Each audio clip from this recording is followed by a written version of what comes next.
Al wants a video. Alright, here's my AR looking pellet gun. It's a pump. It's a total piece of shit. I don't use it. It's cheap as fuck, and I don't like it. Here's a youth pellet gun.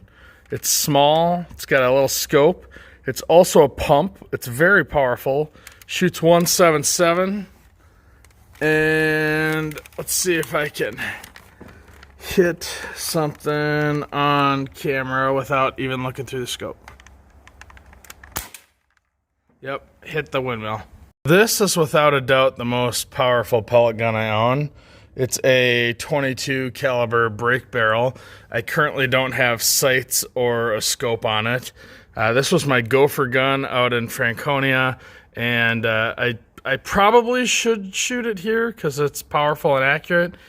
But the fact that it's a breaker, I'm just kind of over breaking the barrel. So that's probably my favorite pellet gun, and also the one that I don't use. This is my go-to pellet gun. This is a 1077 composite stock, 12 round mag, semi-auto CO2. I have a carbon fiber suppressor on it, 3 to 9 powered scope. I did have a light and a laser and all sorts of shit like that on it, but it made it too heavy. So this is kind of my standard squirrel gun. That's my go-to backyard. Pretty accurate. Not super powerful, but it gets the job done at this range. Now we're on to pistols. This is the Gamma 430. It's a 177 CO2 pellet gun, 12 round mag. This thing is super freaking cool. It's got a nice sound to it. It's actually one of the loudest guns I own, and it doesn't have a lot of range, but it's good for plinking close by. Now we're on to airsoft guns. This is a Taurus 1911 model. It's got about a 14 round clip, shoots 6mm plastic or steel, and it's not a new CO2 in here, but it's a pretty cool little air gun. Here's my newest addition. It's a SIG airsoft 6mm.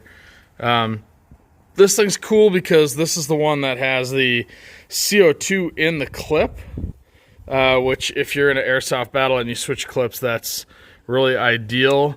And this isn't also a new CO2, but it's pretty powerful.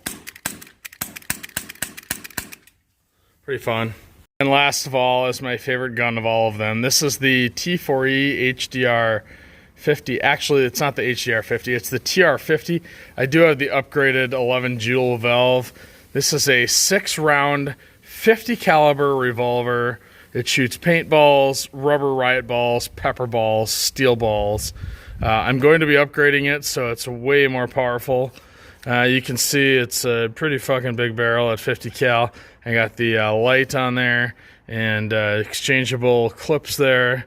This one actually has the sweet valve, so the CO2 is loaded, and until you pop this bottom valve, it does not charge the CO2. So this is kind of like my home defense gun. I'm not going to shoot it right now because I don't want to pop a new CO2. But this thing's super sweet. You can see here I've got it, well, let's see, I don't know if you can see the steel in there. I have it loaded with, there you can kind of see, I have it loaded with Home Wrecker wrecking balls, which are quite large grain stainless steel sabot slugs. And with the lower Joule valve, it's not super powerful, but it would hurt like a bitch. It will penetrate a pumpkin skin, and I'm about to upgrade it. I'm also going to put in a new barrel, which will extend out a little bit and have threads, and then I will be able to put a barrel extension or a silencer and things like that. So this is by far my baby, but I'm not going to shoot it right now. Along with those air guns, I also have a 20 gauge shotgun that I got when I was 12. I have my dad's 1950s Marlin open iron sights 22 bolt action. And that's about it for my arsenal for now, but I'm definitely interested in getting into PCP air guns and maybe someday some other cool railguns.